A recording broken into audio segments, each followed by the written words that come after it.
A Senate committee is recommending Chinese messaging app WeChat be banned from government devices. TikTok had already been banned from government devices. This was done in April over concerns about data being shared with Chinese intelligence agencies.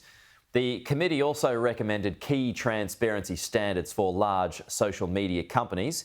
If implemented, the Home Affairs Minister would have the power to issue fines or even ban the offending platforms from operating in Australia. Let's bring in the Shadow Home Affairs Minister, James Paterson. James, good to see you. Thanks for your time. How many government devices do you think WeChat would be on? That's a great question, Pete, and we don't know for sure. All we do know is that there are government departments that do permit it to be downloaded, and there are others that ban it, just as was the case 6 months ago with TikTok when I first started asking questions about it. And eventually, after many of our allies first acted, Australia followed and we banned TikTok from government devices. The truth is that WeChat represents almost exactly the same espionage and data security risk that TikTok does. It collects an enormous amount of data on its users. That data is remitted back to China, where it can be accessed by their China-based employees. And those China-based employees are subject to the national intelligence laws of China, which compel them to cooperate with China's intelligence agencies. So if we were concerned about that risk with TikTok, we should be equally concerned about that risk with WeChat, and there's no reason why we shouldn't take the same decision. OK, so why would that not extend beyond government devices then? Well, we've set out a series of recommendations that hopefully try to solve these problems without bans, but crucially keep bans on the table as a means of making sure that platforms comply, and as a last resort if they fail to comply, so that the national security risk can be mitigated for all Australians. So we set out 11 transparency recommendations, which include things like they must have an Australian presence, they must disclose foreign interference on their platform, they must disclose directions by foreign governments, they must be transparent about how their app and their algorithm operates, they must be transparent about their data. If they can't meet those, then they would first be fined, and if they repeatedly fail to comply, then the Minister for Home Affairs would have the power to ban them entirely. Yeah, but up until now, they're not willing to play ball, are they? They don't want a presence here for that very reason.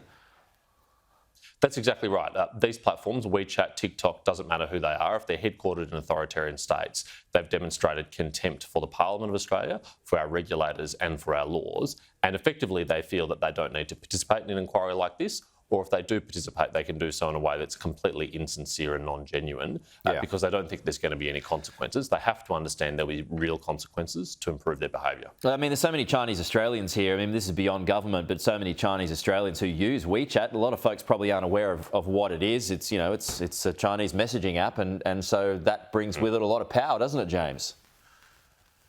Well, some of the best independent experts that we had before the committee described WeChat as a narrative machine for the Chinese Communist Party. It is a platform that engages in mass censorship of its users, mass surveillance of its users, and is one of the most permissive platforms for foreign interference that's available out there. And there are hundreds of thousands of Australians who use that app. Now, many of those Chinese Australians who use that app feel that they are forced to use that app, that there's no alternative, because it has become an indispensable tool for communicating with family and friends back in China and doing business back in China. And so that many of them don't wish to be on there, but feel they must be on there. And so for their sake, I think we've got an obligation to try and improve WeChat's behaviour, to try and make it a better experience and a safer experience for them. But if we can't, I think we have to keep all options on the table. So how's the Chinese government using it as a propaganda tool? How is it using the algorithms to its favour through TikTok and WeChat? Well, for a start, what they do is they censor content which is critical of the Chinese Communist Party and unfavourable to its narrative. So that might involve things like criticism of the human rights record in Xinjiang towards Uyghur people, or Hong Kong or Taiwan or Tibet, or many other issues. They also put a whole lot of disinformation on the platform that says that there's nothing bad happening in Xinjiang, that it's a wonderful place and Uyghurs are very happy, that Hong Kong is prosperous and safe and stable and free, and that content is pushed to people and is very dominant on these platforms. One study by ASPI a couple of years ago showed that 95% of the content on TikTok about Xinjiang was positive.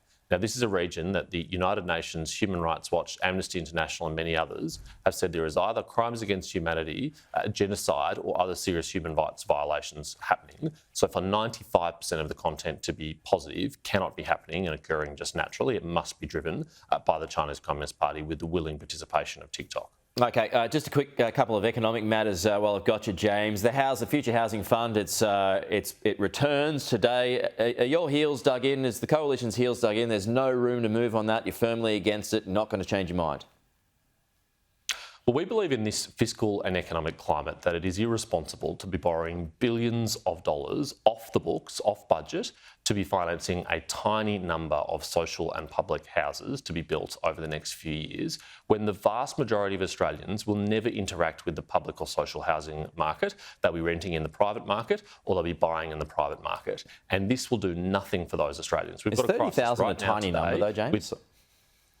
In the scheme of the Australian housing market, with millions of dwellings, yes, it is. And with the shortages in housing construction that we have right now, yes, it is. I mean, we need to be building hundreds of thousands of homes every single year and making it available on the private market because, of course, we know the government plans to bring in 1.5 million people over the next few years and has no plan at all to house them. And with the crisis we already have with housing affordability, that is only going to become worse. So we don't believe this bill goes any way to materially solving the serious housing affordability challenges that we have in this country. And it is a distraction as well as being fiscally reckless. So no, the Liberal Party and the National Party will not be supporting this legislation. James Patterson, appreciate your time as always. We'll talk to you soon.